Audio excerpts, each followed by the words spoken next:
جس نے قطع رحمی کی میں اسے کاٹ کر رکھ دوں گا۔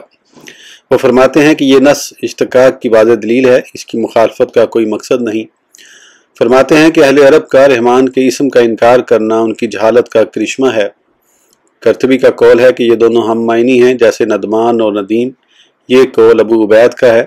ایک قول یہ بھی ہے کہ فعلان فعیل کی طرح نہیں ہے، کیونکہ فعلان سے صرف مبالغے کا صیغہ ہی آتا ہے، جیسے تو کہے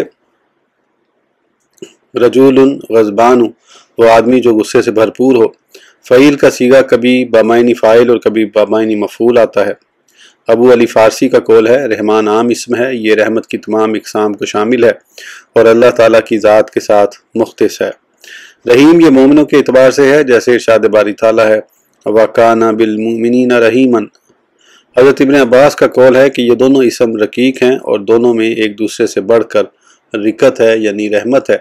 خطابی وغیرہ نے بیان کیا ہے کہ اس صفت میں استشکال ہے۔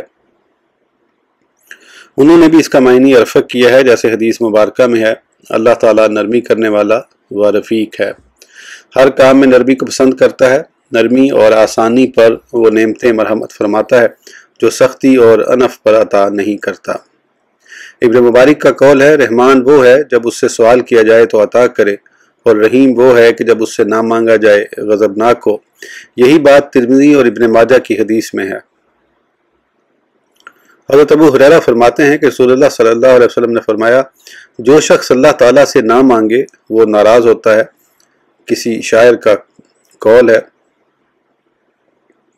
اللہ یغضب ان ترکت سؤالہ و بنی آدم حین یسأل یغضب۔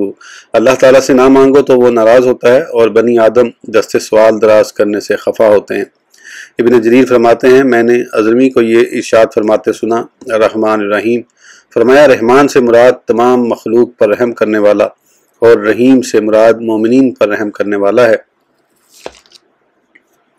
اسی لیے فرمایا الرحمن علی العرش استوی، سورہ طٰہٰ۔ ترجمہ وہ بےحد مہربان کائنات کی فرمانروائی کے تخت پر متمکن ہوا۔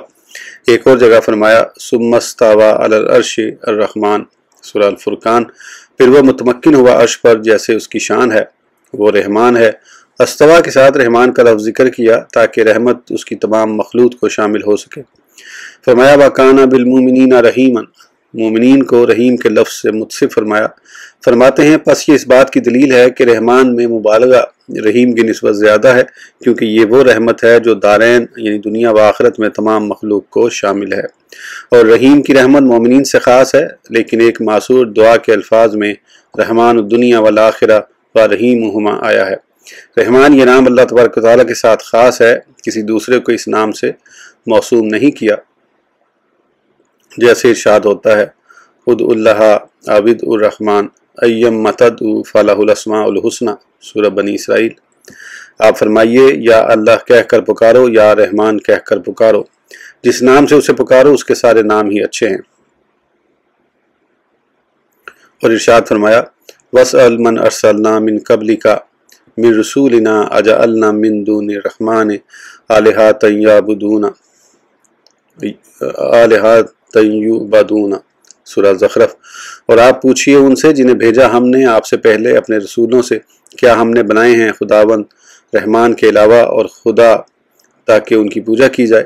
جب مسلمہ کذاب نے ناپاک جسارت کی اور اپنے آپ کو رحمان یا ماما کے لقب سے موسوم کیا تو اللہ تعالیٰ نے اسے جھوٹ کا لباس پہنا دیا، اس کا یہ لقب معروف ہو گیا بلکہ اس کے نام کا جز بن گیا۔ اب اسے مسلمہ کذاب کے نام سے پکارا جاتا ہے اور جھوٹ میں اس کی طرف تشبیہ دی جاتی ہے۔ شہری دیہاتی اور بدو سب اسے پہچانتے ہیں۔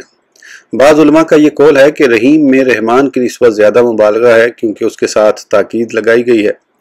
موقدہ جس کی تاکید لگائی جائے، موقدہ جس کے ساتھ تاکید لگائی جائے سے زیادہ قوی ہوتا ہے۔ اس کا جواب یہ ہے کہ یہ تاکید ہے ہی نہیں بلکہ یہ تو صفت ہے، اور صفات میں ان کا ذکر کردہ قاعدہ جاری ہی نہیں ہوتا، لہذا تقدیر کلام یوں ہوگی اسم الذی لم یسمى بہ احد غیرہ، اللہ کا وہ نام جس کے ساتھ کسی دوسرے کو موسوم نہیں کیا گیا۔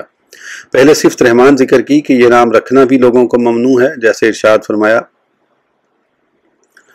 قل ادعوا اللہ عابد الرحمن ایما تدعوا فلاح الاسماء الحسنہ سورہ بنی اسرائیل۔ صرف مسلمہ نے ہی یہ نام رکھنے کی جسارت کی تھی، اس کے گمراہ ساتھیوں کے سوا کسی نے اس کی پیروی نہ کی، لیکن رحیم کے وصف سے خود اللہ تعالیٰ نے بھی دوسروں کو موسوم کیا ہے۔ فرمایا لقد جاءکم رسول سے لے کے بالمؤمنین رؤوف الرحیم سورہ توبہ۔ ترجمہ بے شک تشریف لایا ہے تمہارے پاس ایک برگزیدہ رسول، تم میں سے گراں گزرتا ہے اس پر تمہارا مشقت میں پڑنا، بہت ہی خواہش مند ہے تمہاری بھلائی کا، مومنوں کے ساتھ بڑی مہربانی فرمانے والا ہے سورہ یونس۔ اسی طرح اپنے بعض دیگر اسماء سے بھی دوسروں کو متصف فرمایا۔ ارشاد ہوتا ہے انا خلقنا الانسان من نطفۃ امشاج نبتلیہ فجعلناہ سمیعا بصیرا سورہ دہر۔ بلا شبہ ہم نے ہی انسان کو پیدا فرمایا ایک مخلوط نطفے سے تاکہ ہم اس کو آزمائیں، پس اس غرض سے ہم نے بنا دیا ہے اس کو سننے والا، دیکھنے والا۔ اس آیت میں انسان کو سمیع و بصیر کہا جو کہ اللہ تعالیٰ کی صفات ہیں۔ خلاصہ بحث یہ ہے کہ اللہ تعالیٰ کے بعض اسماء ایسے ہیں جن سے دوسروں کو متصف کیا جا سکتا ہے، اور بعض اسماء ایسے ہیں جن کا اطلاق اس کے سوا کسی دوسرے پر نہیں ہو سکتا، جیسے اللہ، رحمان، خالق، رزاق وغیرہ۔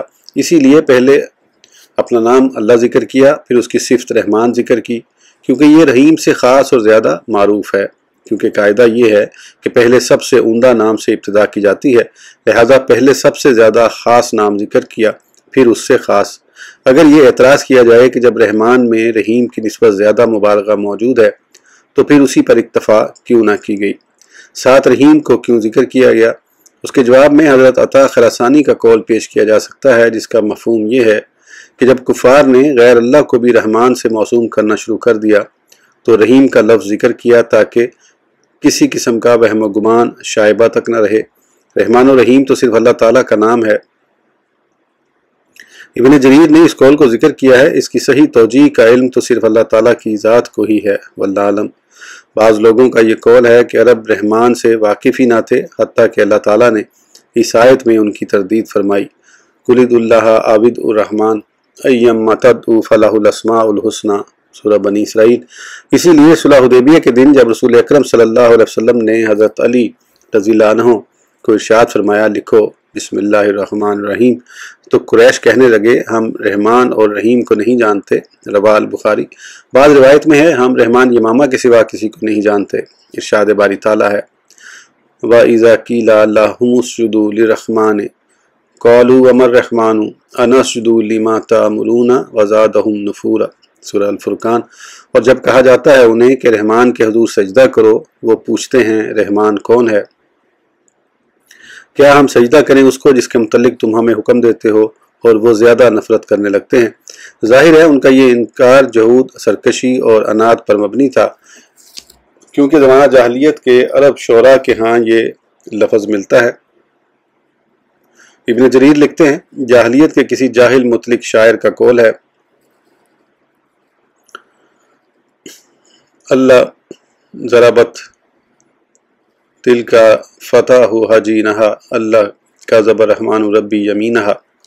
ابن جریر حضرت عبداللہ بن عباس رضی اللہ عنہما کا قول نقل کرتے ہیں کہ رحمان بروزن فالان رحمت سے ماخوذ ہے اور کلام عرب سے ہے، اور فرمایا رحمان رحیم کا معنی ہے رفیق، الرقیق، مہربان، نرم دل، جس پر رحم کرنا چاہے اور جس سے درشتی سے پیش آنا چاہے اس سے دور۔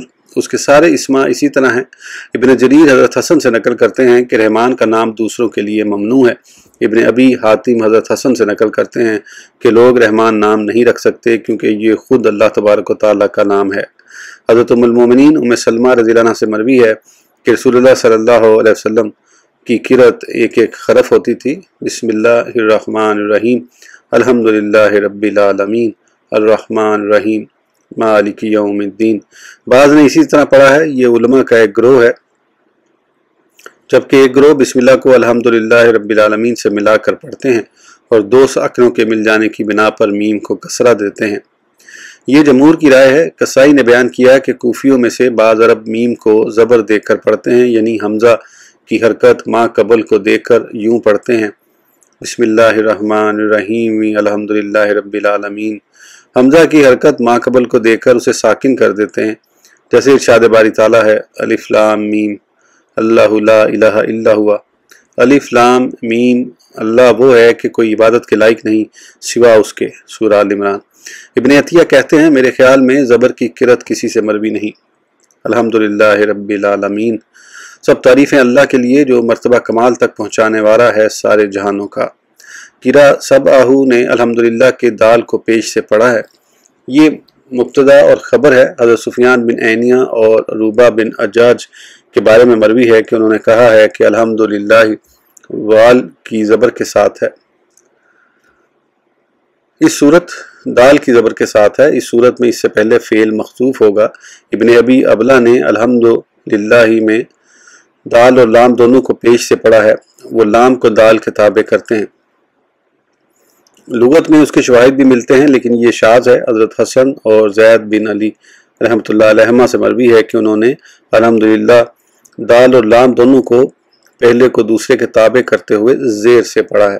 ابو جعفر جلیل لکھتے ہیں الحمدللہ کا معنی ہے شکر کی حقدار صرف اللہ تبارک و تعالیٰ کی ذات ہے، مخلوق میں سے کوئی بھی اس لائق نہیں، کیونکہ اس نے اپنے بندوں کو انواع و اقسام کی نعمتوں سے نوازا ہے جن کا شمار کرنا بھی ممکن نہیں۔ خود اس کے سوا کوئی دوسرا ان کی تعداد کو بھی نہیں جانتا۔ اس نے اپنی اطاعت کرنے کے اسباب عطا فرمائے، اسی نے تمام مکلفین کو فرائض کی ادائیگی کے لیے جسمانی نعمتیں دیں، پھر دنیا میں انہیں وسیع روزی دی اور زندگی میں طرح طرح کے انعامات و اکرامات عطا فرمائے، حالانکہ بندوں کا ان پر کوئی حق نہ تھا۔ ساتھ ہی اس بات سے بھی آگاہ فرما دیا کہ ہم ابدی زندگی میں جنت کی دائمی نعمتوں کے حقدار کس طرح بن سکتے ہیں۔ چنانچہ اول آخر تمام تعریفیں اسی رب جلیل کی ہیں۔ ابن جریر کہتے ہیں کہ الحمدللہ یہ کلمہ ثنائیہ ہے، اللہ رب العزت نے اس کے ساتھ خود اپنی ثنا کی ہے اور اس کے ضمن میں اپنے بندوں کو یہ تعلیم دی کہ تعریف کریں، گویا اس نے یہ فرمایا ہے کہو الحمدللہ۔ لکھتے ہیں ایک قول یہ بھی ہے کہ کہنے والے کا الحمدللہ کہنا اللہ تعالیٰ کے اسماء حسنی اور صفات عالیہ کے ساتھ اس کی حمد کرنا ہے، اور الشکر اللہ کہنا یہ اللہ کی نعمتوں اور اس کے احسانات کی ثنا کرنا ہے۔